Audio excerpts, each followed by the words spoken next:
Yes, indeed. Welcome, everybody. Cannabis News with Joe Klare for June 4th, 2018. Presented by the Marijuana Times. Make sure you check us out on marijuanatimes.org. All the articles, everything that's on there. Click the video tab on marijuanatimes.org. You can find this show, all the episodes. You can also find us on Vimeo as well. Vimeo.com/MarijuanaTimesX or search the Marijuana Times. On Vimeo is now our major video platform. You can also search the Marijuana Times on Apple Podcasts to find the audio-only version of the show. For those of you on the go, don't want to watch me do this, you can listen to me do the show. It's almost as good, but not quite. Today, I'm talking about a dispensary opening, a special dispensary opening in Pennsylvania. Also, good news for medical marijuana operators in Michigan. And a weird story out of Santa Rosa, California, about a company that got in trouble for their signage, if you will. Talk about all that coming up. But first, Cannabis News is brought to you by NatureSide, nature-side.com. Side is spelled CIDE. Check out their organic, all-natural pesticides. If you are a cannabis cultivator in a state where it's legal, you want to grow safe and poison-free, you don't want to use harmful chemicals on your grow, and you want to be regulatory compliant, and you can be with NatureSide. They are approved for use on cannabis cultivations, pesticide-wise, in Colorado, Washington, and Oregon. Grow safe and poison-free. Be regulatory compliant. Nature-side.com, a proud sponsor of Cannabis News. This first story is from marijuanatimes.org by Jason Sander, former Philadelphia Flyers player, to make appearance at grand opening of a Pennsylvania dispensary. The city of Allentown, Pennsylvania, will get its first dispensary this month, and former Philadelphia Flyers player Riley Cote, I want to say Cote. I want to say that's Cote. I don't follow hockey, so I'm not sure which one is right. Cote. I'm gonna go with Cote.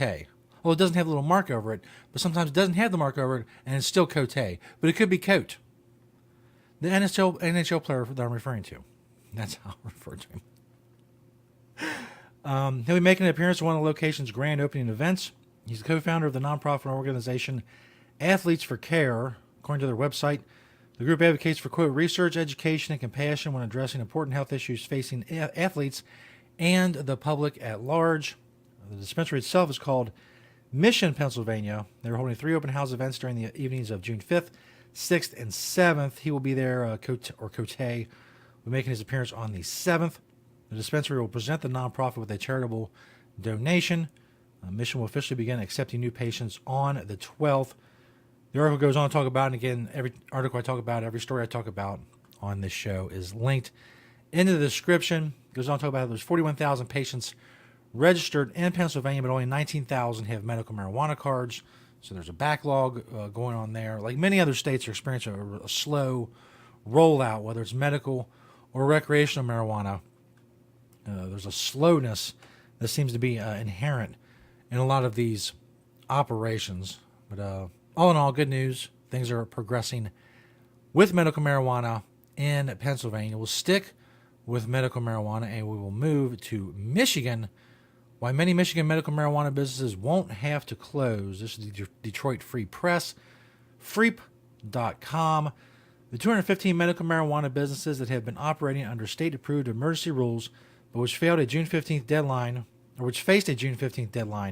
to get a license or be shut down, they got some breathing room Wednesday when the state extended the deadline to September 15th, so an extra 3 months. It was obvious that the process was moving a little slower than anticipated, so we needed to make sure that the patients had continued access to their medicine. This is according to David Harn, spokesman for the State Department of Licensing and Regulatory Affairs. This governs the regulations surrounding medical marijuana in Michigan. The state has been reviewing applications for medical marijuana licenses since it began accepting applications on December 15th of last year. But the state has given only preliminary approval so far to a handful of businesses, but no licenses. The Michigan Medical Marijuana Licensing Board is expected to consider pre-qualification approvals for 19 more applicants. But then again, no licenses are expected to be issued until the board's June 11th meeting. That meant the 215 businesses, most of which are medical marijuana dispensaries, face closure since they have been operating without a license. they stayed open past June 15th. The owners risked not getting a license at all because they were operating in violation of the emergency rules. So they received cease and desist letters. Most of these businesses are in Detroit. But they've been given this reprieve now. They've been given a 3-month extension so they don't have to close down. Access to medical marijuana for the patients who frequent these dispensaries doesn't have to be cut off. They don't have to close their doors for a certain amount of time and, possibly destroy their business. Now they have till September 15th. But if you're a medical marijuana dispensary operator in Michigan, you better get on the ball. Because, you can't count on another deadline. Whatever needs to be done, get it done. The medical marijuana patients are counting and depending on you. This last story is a very odd story. PressDemocrat.com. Santa Rosa Cannabis Dispensary fined for failing to provide cancer warnings. Santa Rosa Cannabis Dispensary Sonoma Patient Group has agreed to pay $40,000 in fines and civil penalties for not providing sufficient state-mandated warning information about potentially cancer-causing substances in products at its Cleveland Avenue retail store. This is according to Sonoma County District Attorney officials.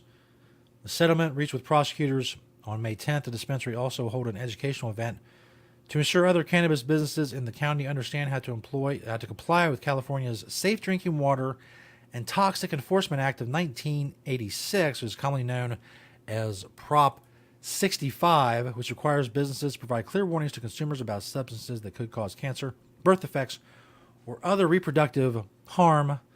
Case started in 2017 with a complaint from the Sacramento-based Center for Advanced Public Awareness, which is a consumer safety company, a private one that looks for Prop 65 violations. Sonoma Patient Group founder and owner John Suggs said the dispensary had consumer warnings posted on site, which he believed complied with state law. Once they were notified about the complaint, they changed the wording. Sonoma Patients Group was founded in 2007. Suggs said in a statement that many studies have shown cannabis smoke does not cause cancer, and that's what a lot of you are probably saying right now. Well, what cancer warning? They sell cannabis products. Why would they have to give a cancer warning? But California in 2009 added cannabis to the list of chemicals requiring consumer warnings due to Prop 65. So even though obviously smoking cannabis doesn't cause cancer, doesn't cause lung cancer, it has been debunked many times by many studies, and the fact that there are no people who smoked only marijuana and have lung cancer. Where are these people? Sorry, Milo. I slipped into a little Seinfeld there. I apologize. But where are these people? I don't do many impressions on this show. And there is Exhibit A as to why. So anyway, 2009, cannabis was added to this Prop 65 as a cancer-causing substance that people need to be warned about. So that's why a weird story really is just chalked up to bureaucracy, stupidity, outdated information, whatever you want to call it. But to pay $40,000, that's rough for a sign that didn't have the correct wording or whatever. You got to watch that stuff, especially when it comes to cannabis. There's so many regulations and so many restrictions and so much red tape and so many things hoops you got to jump through when it comes to either medical marijuana or recreational marijuana in a lot of these states. And it's not easy. I mean, if you're thinking about getting in the cannabis business, that's what you got to think about. You can think about your business plan and all that stuff, and that's great. And the design of your store and how you're going to advertise and how you're going to get around advertising restrictions and things of that nature, which is, again, due to regulations. But being regulatory compliant, having all your I's dotted, all your T's crossed, that's what you have to focus on when it comes to cannabis, because not only are there a ton of regulations, not only are there a ton of new regulations and rules and laws to govern these things, but they're being watched like a hawk. No slack is going to be given. There's plenty of people waiting to pounce on businesses to say, oh, there's a problem with legal cannabis. There's why it shouldn't be legalized or whatever, because these people aren't being, regulatory compliant. Same thing with the ID compliance. Why the ID compliance and checking IDs at these dispensaries and these retail stores has to be as close to 100% as possible, because there's people waiting to jump on anything to say there's the reason marijuana shouldn't be legal. Well, we'll continue to cover those stories and more here on Cannabis News. Check us out, marijuanatimes.org. Click that video tab, or check us out on Vimeo. Search the Marijuana Times on Vimeo. Thank you to nature-side.com for being a proud sponsor of the show. Be regulatory compliant if you are growing. Don't use harmful pesticides. Nature-side.com. Go check them out. It's another week here on Cannabis News. Be here every day, 5 days a week. Keep sharing, liking, commenting, all that stuff. Keep spreading the truth about cannabis. Help us do so as well. And we'll see you next time on Cannabis News.